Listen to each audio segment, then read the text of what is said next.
You're not hearing things. The 49ers locked up a true difference maker in a position that quietly won them close games last season. Eddie Pajarro is signing on for multiple years with San Francisco. And this isn't fluff. The team secured him on a 4-year deal worth about $17 million, with roughly $10 million guaranteed, a number that keeps the kicker in a modest band compared with the league's highest paid specialists, while giving the 49ers long-term reliability at the most underrated game-finishing spot. What that means in plain terms is this: instead of rolling the dice every season on a kicker who may or may not hit the big ones, the 49ers boss stability and elite accuracy without blowing a hole in the cap.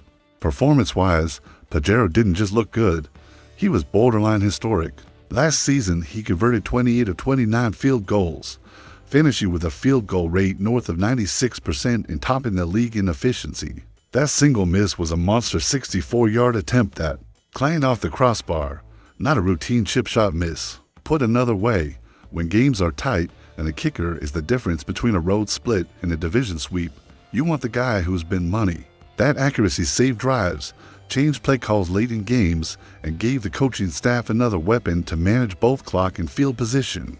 But the story isn't only Pajarro, it's the whole kicking operation. The 49ers already re-upped their veteran long snapper, John Weeks, on a 1-year extension, which means the team has 2 of the 3 core pieces of their special teams trio locked in. Keep in mind the chemistry between snapper, holder, and kicker is not just tradition, it's timing, trust, and a rhythm that shows up in tight postseason games. With Weeks back and Pajarro signed, the only piece left is the punter, holder, and the team has been actively working to keep Thomas Morstead in place for as long as possible. This put the trio back together approach is exactly what a stable organization does when it finds a formula that works. Now let's talk value. The average annual value of the deal puts Pajarro under more expensive kickers, which matters massively given how the front office has to balance big signings in other areas. The 49ers under their current leadership have paid top dollar in years past, so a deal like this that feels team first is a smart maneuver.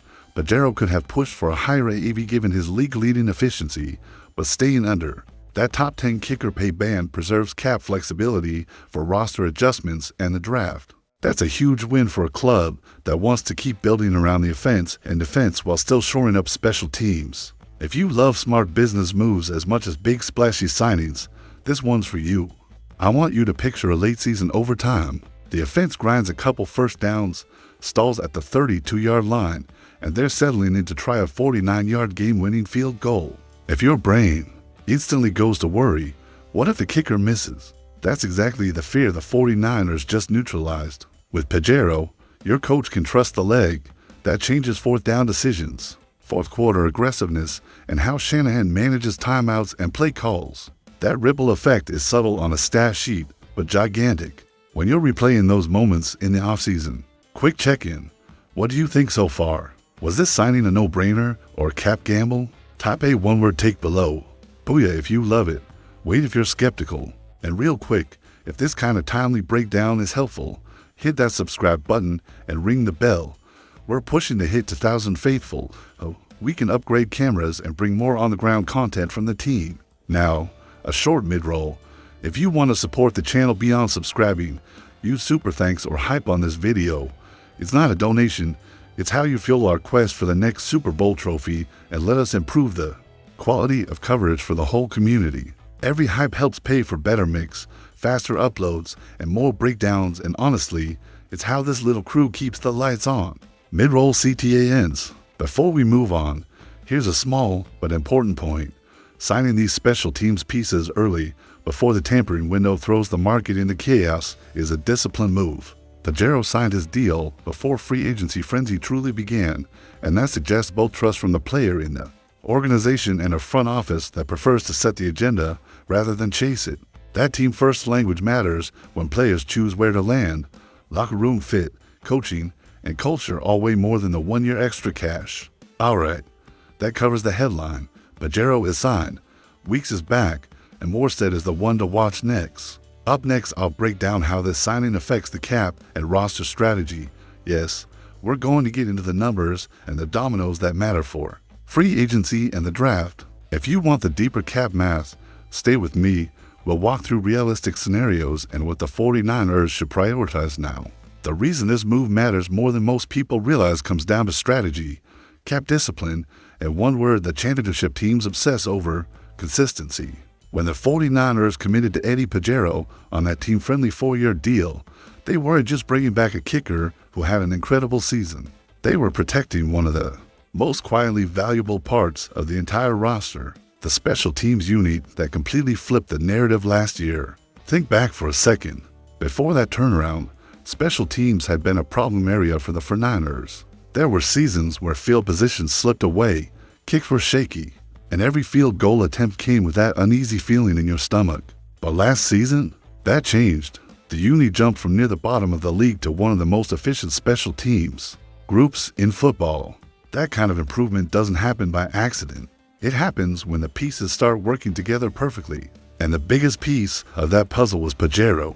When a kicker is hitting over 96% of his field goals, the entire philosophy of a football game shifts. Suddenly, the offense doesn't feel pressured to force something risky on third down. Suddenly, a stalled drive at the 35-yard line still feels productive. Suddenly, your head coach knows that 3 points are almost automatic if you get within range. Those little edges add up over the course of a season, and when you're winning tight games, which the 49ers did plenty of, that reliability becomes one of the hidden reasons behind those wins. Now let's look at the financial side, because this is where the front office really deserves some credit.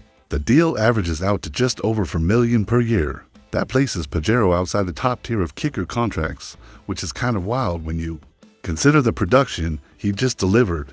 Several kickers in the league are making over $5 million per season.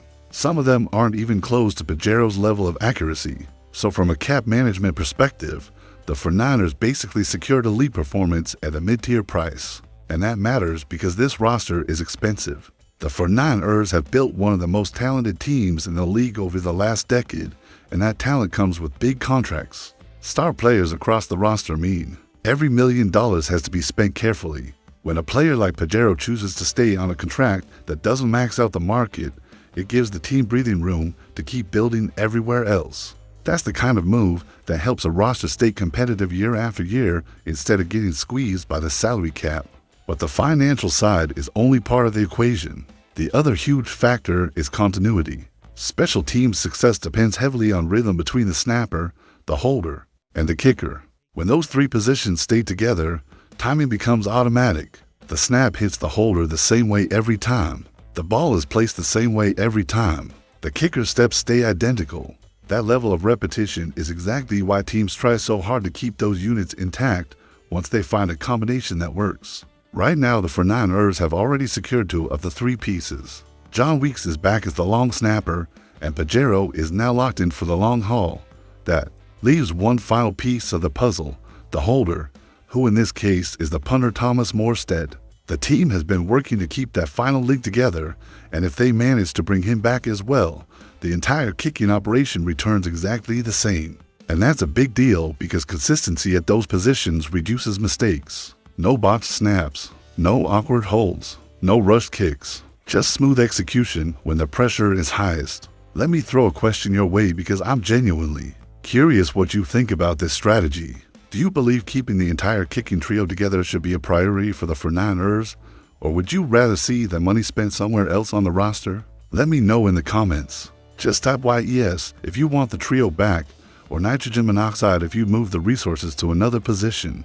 And while you're down there in the comments, if you're enjoying these breakdowns and want more consistent 49ers coverage like this, make sure you hit subscribe and turn on notifications. We're on a mission to reach 2,000 members of the faithful here on the channel, and every new subscriber helps us bring more detailed analysis, more upgrades, and more content for the community.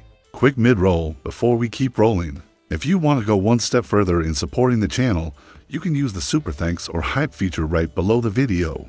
Think of it as fueling the quest for the next Super Bowl trophy. It's not about donations, it's about helping this channel grow so we can upgrade equipment, improve production quality, and keep delivering the coverage the faithful deserve. Every bit of support helps power the mission. Now here's where things get even more interesting. When you secure a reliable kicker at a bargain price and stabilize the special teams unit, it allows the front office to focus attention on the bigger roster moves that can shape the next season. Instead of scrambling to fix a weakness, they can build on strengths, and that leads perfectly into the next part of the story, because Pajarro's journey to this moment and the kind of mentality he brings to the locker room might be just as important as the numbers on the contract. That story is actually one of the coolest in the entire 49ers roster right now. One of the reasons this signing resonates with so many people around the 49ers organization isn't just the numbers on the contract, it's the story behind the player. Eddie Pajarro didn't follow the traditional path most NFL kickers take, and when you hear how his journey started, it makes the moment he's in right now even more impressive. Before he ever lined up to kick a football, Pajarro was a soccer player, not someone casually kicking the ball around either. His father was a professional soccer player, and that environment shaped the way Eddie approached sports from a young age. Precision, discipline, repetition, those habits carried over perfectly once a football got placed on the turf. But the funny part is that Pajarro didn't originally plan to become a football kicker at all. The transition almost happened by accident. During his high school years, college recruiters were visiting to evaluate football players. Pajarro happened to be around the field when they were scouting prospects, and someone noticed a soccer player with a powerful leg. So they asked him a simple question: could he try kicking a field goal? Now imagine that moment. You've never seriously kicked a football before, and suddenly a group of college recruiters wants to see what you can do. Most people in that situation would start with something safe, maybe a short kick just to show they could make contact. That's not what Pajarro did. When they placed the ball and asked him to try a kick somewhere in the 40 to 50-yard range, Pajarro walked back and lined up from the opposite direction. The longer direction, the distance that would make the kick closer to 60 or even 65 yards. The recruiters thought he was joking. From their perspective, the soccer player, who had never kicked a football before, was lining up for a distance that many experienced kickers struggled to reach. Some of them reportedly thought he was messing around and nearly walked away. Then Pajarro ran up and drilled the kick right down the middle. Just like that, a soccer player became a football prospect. That single moment changed the direction of his athletic career, and it eventually led him through college football and into the NFL. Now, years later, he's not just another kicker in the league. Statistically, he's one of the most accurate kickers to ever play the position. But there's another part of the story that gives this contract extension an emotional edge. Pajarro has always talked about how much his father influenced him, both as an athlete and as a person. Having a professional athlete as a role model set a standard early in his life, and that relationship has been a huge source of motivation throughout his career. Recently, though, his father suffered a heart attack, which made travel extremely difficult for him. For a long stretch, he wasn't able to attend Pajarro's games in person. Imagine being in the NFL, performing at the highest level of your career, and knowing your biggest supporter can't be there in the stadium to see it. That changed when the 49ers traveled to Tampa Bay during the season, because that game took place in Florida, where the Pajarro family is based. His father was finally able to attend and watch him kick again. It was the first time in a while that he could see his son perform live. Moments like that remind you that behind every player on the field, there's a family story, a personal journey, and a group of people who helped make that success possible. Now fast forward to the present moment. Pajarro signs a 4-year contract extension with the 49ers. A long-term commitment, financial security, stability with a team he genuinely enjoys being part of. You can imagine how meaningful that must be for him and his family. And from the team's perspective, those kinds of personal connections matter. Players who feel comfortable in the locker room, who enjoy the culture of the organization, and who believe in the direction of the team tend to perform better and stay longer. Pajarro has spoken openly about how much he likes the environment inside the 49ers building, the camaraderie, the energy, and the way teammates support each other. That's the kind of culture championship teams build. Let me ask you something here, because this is always a fun conversation among fans. Where do you rank Pajarro among the best kickers the 49ers have had in recent years? Is he already climbing toward the top of that list? Or do you want to see a few more seasons of consistency before putting him in that conversation? Drop your answer in the comments. I'd love to see how the faithful feel about it. And if you enjoy hearing the deeper stories behind the players, not just the headlines, but the journeys, make sure you're subscribed to the channel. We're pushing toward our goal of 2,000 members of the faithful, and every new subscriber helps this community grow stronger. Quick break before we head into the final part of the video. If you want to support the channel and help us keep building better content for the community, you can use the super thanks or hype feature right below the video. Think of it as adding fuel to the quest for the next 49ers Super Bowl trophy. Every bit of support goes directly toward improving production quality and bringing more coverage for the faithful. Now that we've talked about the contract itself and the story behind the player, there's one final question we need to answer. What does this signing actually mean for the 49ers moving forward? Because this move doesn't just lock in a kicker. It quietly sets up the next phase of the offseason. When you zoom out and look at the bigger picture, the Pajarro signing tells us something important about how the 49ers are approaching this entire offseason. This wasn't just a routine contract extension. It was a signal that the front office wants to lock down stability before the chaos of free agency and roster moves begins. Think about the timing for a second. This deal was completed before the legal tampering window even opened. That's not accidental. When a team finalizes a move like this early, it usually means things are happening behind the scenes. First, the player truly wants to stay. Second, the team already has a roadmap for the rest of the roster and wants certain pieces secured before they start making other moves. And in the case of the 49ers, special teams was one of those pieces that needed certainty. Last season showed just how valuable a reliable kicking unit can be. The 49ers battled injuries in different parts of the roster, but their special teams performance helped stabilize games week after week. Field position improved, kick accuracy improved, and those small advantages often decided the outcome in tight matchups. Now imagine carrying that same reliability into the next season. If the 49ers managed to bring back Thomas Morstead to complete the trio of snapper, holder, and kicker, the entire kicking operation would remain exactly the same. That kind of continuity is rare in the NFL, where rosters change constantly. But when it does happen, it often leads to even better performance because every rep builds more trust and muscle memory between those players. The ripple effects go beyond just field goals. When a head coach knows he has a dependable kicker, it influences decision-making during games. Fourth down calls become more flexible. Offensive drives don't feel like failures if they stall near the edge of field goal range. And late in games, when the pressure is highest, the coaching staff can focus on moving the ball instead of worrying about whether the kick will be made. Those details may seem small, but championship teams live in those margins. And that's why this signing could quietly end up being one of the smartest value moves of the offseason. The contract itself also leaves the 49ers in a strong position to handle the rest of their roster decisions. Because Pajarro's deal stays below the highest kicker salaries in the league, it preserves salary cap flexibility.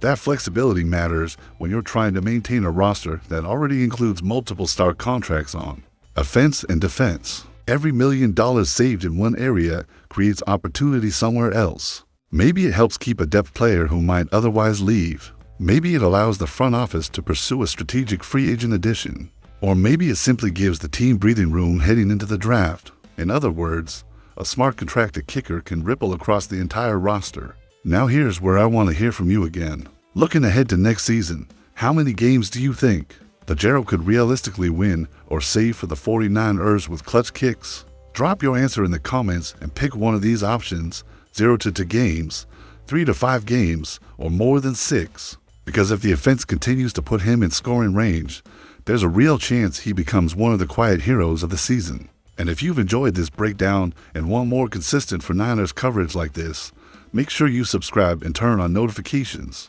We're building a strong community of the faithful here on the channel, and the goal right now is to reach 2,000 subscribers. Every single person who joins helps us keep growing and bringing better coverage for fans who live and breathe red and gold. Before we wrap things up, a quick message to everyone who wants to help the channel go even further. If you'd like to support the work we're doing here, you can use the super thanks or hype feature below the video.